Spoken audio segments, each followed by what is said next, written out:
Nah, adik-adik sekalian, percaya adik-adik, kalau kau mau sukses, tidak harus sekolah ke luar negeri. Lihat itu alumni luar negeri, banyak tonji dari pengangguran. Tidak harus sekolah kuliah-kuliah tinggi-tinggi, doktor dan lain sebagainya, tidak. Cuma ini MC tadi salah sebui. Saya bukan doktor honoris causa, saya doktor asli. Kalau honoris causa itu dihadiahi namanya, tidak sekolah. Kalau saya sekolah.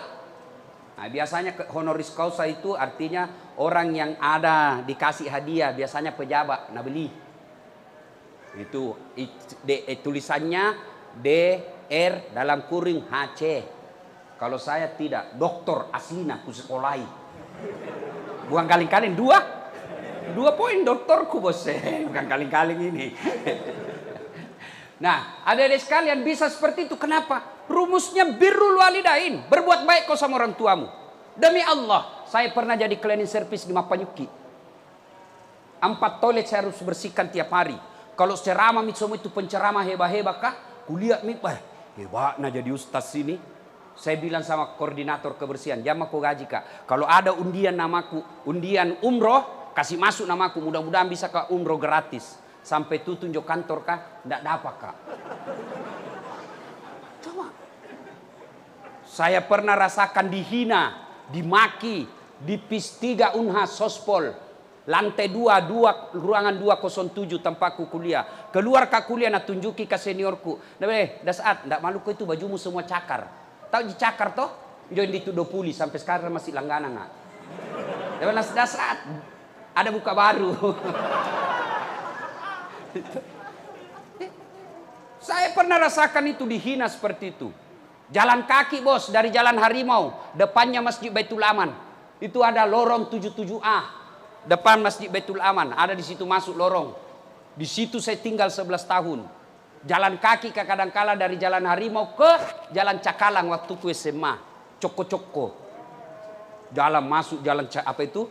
Pasar Cidu. Jalan kaki. Waktu saya SMA. Pergi ke rumahnya sepupu. Nah bilang dia apa? Datang itu cari uang PT-PT. Tapi saya tidak pernah sakit hati. Saya cuma bilang, tidak mungkin begini terus hidupku kalau baik sama orang tuaku, baik solatku. 2 saja saya pegang. Tidak pernah saya lepas solat saya, tidak pernah saya hina dan sakiti orang tua saya. Alhamdulillah sekarang bos. Jo yang pernah hina kak, nah bilang ke baju cakar, tahun ke-9 ini tahun saya kasih sakat.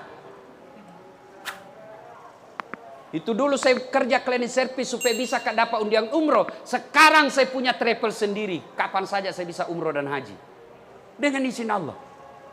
Kalau saya dulu jalan kaki, alhamdulillah ada Tommy mobilku. Tidak banyak yang punya seperti itu di Makassar. Apa? Dengan izin Allah. Kau anak muda bicara kau soal popularitas. Nukala followerku. Apa? Nukalai. Enak bos. Apa?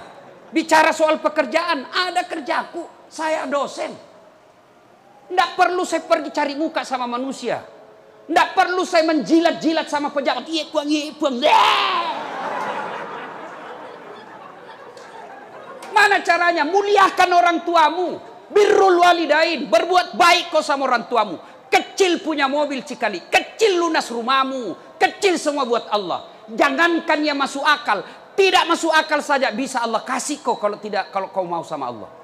Cuma kan kadang-kala kita muliakan orang lain, ibu bapak tidak kita hormati. Gimana ceritanya? Dia lahirkan kita, dia sekolahkan kita, dia jualkan ki rumah untuk dia. Nah kasih nikah ki, ambilkan ki kodong kredit supaya bisa ki menikah. Lalu kau tidak hormati ibu bapakmu, pantas kau tidak bisa hidup bahagia.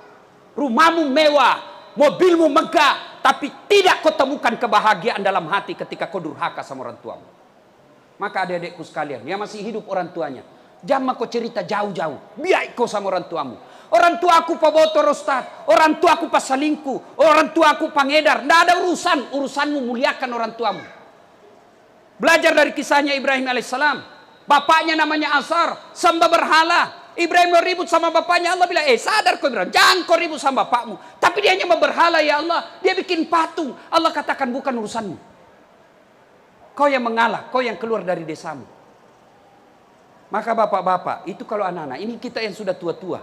Kalau ada orang tua tak tinggal sama kita, itu pintu sorga paling gampang masuk. Biar sholat tak biasa-biasa ji. Tidak pernah jaki puasa Senin Kamis. Tahajud pun jarang. Tapi kita muliakan orang tua yang ada kita pelihara di rumah. Itu pintu masukmu surga paling gampang. Maka kalau ada orang tua tak di rumah, rewel ikodong, karena mulai mi tua, mulai mi pikun-pikun, itu Allah tersenyum lihat kamu. Allah kasih kau pintu surga. Tidak semua anak dikasih umur panjang orang tuanya diurus. Tidak usah kau bolak-balik pergi umroh kalau kau kurang ngajar sama ibumu. Mau sekali saya umroh Ustaz, mau sekali saya haji, tapi tidak ada uangku. Tapi ada orang tuaku di rumah, itu orang tuamu kau urus. Allah kasih kau itu semua yang kau mau. Tapi ketika orang tua kau teteskan air matanya, dia menangis dalam kamar karena istrimu marah-marah sama dia. Demi Allah, kau tidak akan dapat pintu surga. Maka saudaraku, kita simpulkan pembicaraan. Baik-baik sama orang tua. Meskipun agamanya tidak terlalu bagus, tapi itu adalah pintu gampangnya kita masuk surga. Inilah tausiah kita, mudah-mudahan ada manfaat.